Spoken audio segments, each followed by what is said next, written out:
Hello everyone, welcome to my YouTube channel ख्वाबों के पंखाज। इस वीडियो में हम आपको कार्तिक मास की कथा अध्याय 2 सुनाने जा रहे हैं।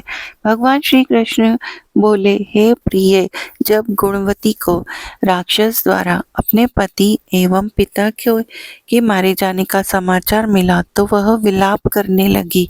हाँ नाथ, हाँ पिता, मुझको त्याग कर तुम कहाँ चले गए? मैं अकेली स्त्री तुम्हारे बिना अब क्या करूं? अब मेरे भोजन, वस्त्र आदि की व्यवस्था कौन करेगा? घर में प्रेम पूर्वक मेरा पालन पोषण कौन करेगा?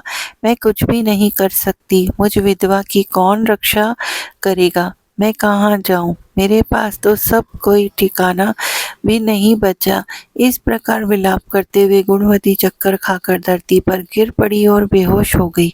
बहुत देर बाद जब उसे होश आया तो वह पहले की ही भांति करुण विलाप करते हुए शोक सागर में डूब गई।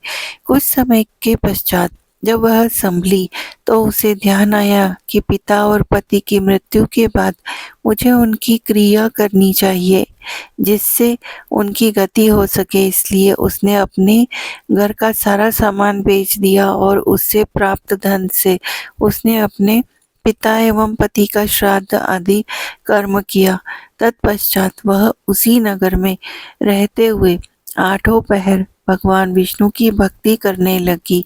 उसने मृत्यु उपरांत एक नियम पूर्वक सभी एकादशियों का व्रत और कार्तिक महीने में उपवास व्रत किए। हे प्रिय, एकादशी और कार्तिक व्रत मुझे बहुत ही प्रिय है। उनसे मुक्ति, भुक्ति, पुत्र तथा संपत्ति आदि प्राप्त होती है। कार्तिक मास में जब तुला राशि पर सूर्य आता है तब ब्रह्म मुहूर्त में उठकर स्नान करने व व्रत व उपवास करने वाले मनुष्य मुझे बहुत प्रिय हैं, क्योंकि यदि उन्होंने पाप भी किए हों तो भी स्नान व व्रत के प्रभाव से उन्हें मोक्ष प्राप्त हो जाता है। कार्तिक में स्नान, जागरण, दीपदान तथा तुलसी के पौधे की रक्षा करने वाले मनुष्य साक्षात भगवान विष्णु के समान हैं। कार्तिक मास में मंदिर में झाड़ू लगाने वाले, स्वास्तिक बनाने वाले तथा भगवान विष्णु की पूजा करने वाले मनुष्य जन्म मरण के चक्कर से छुटकारा पाते हैं। यह सुनकर गुणवती भी प्रतिवर्ष श्रद्धा पूर्वक कार्तिक का व्रत और भगवान विष्णु की पूजा करने लगी। हे प्रिय, एक बार उसे ज्वर हो गया और वह बहुत कमजोर भी हो गई। फिर भी वह किसी प्रकार गंगा स्नान के लिए चली गई।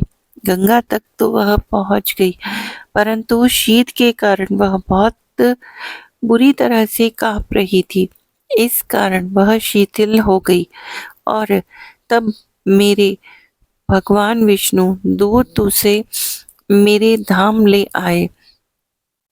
तत्पश्चात ब्रह्मा आदि देवताओं की प्रार्थना पर जब मैंने कृष्ण का अवतार लिया तो मेरे गण भी मेरे साथ इस पृथ्वी पर आए, जो इस समय यादव हैं। तुम्हारे पिता पूर्व जन्म में देव शर्मा थे तो इस समय सत्राजित है। पूर्व जन्म में चंद्र शर्मा जो तुम्हारे पति था वह डाकू है, और हे देवी, तू ही वह गुणवती है।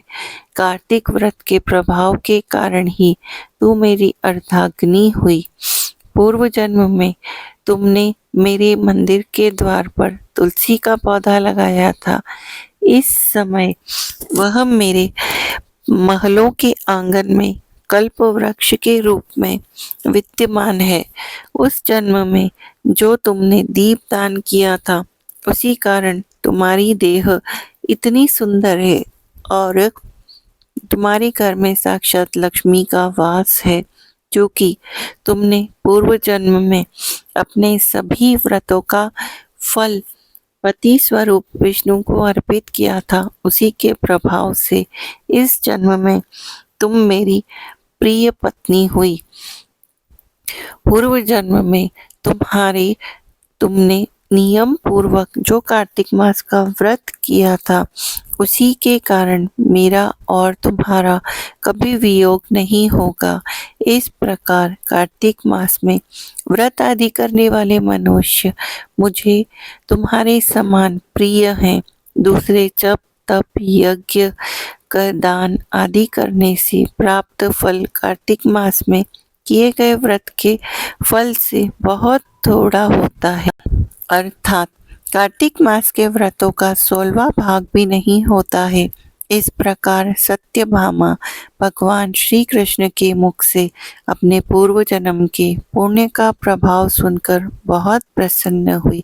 यदि आपको यह अध्याय अच्छा लगा तो चैनल को सब्सक्राइब कीजिए, बेल आइकन को प्रेस कर लीजिए ताकि आने वाले हर वीडियो का नोटिफिकेशन आप तक पहुंचता रहे। धन्यवाद।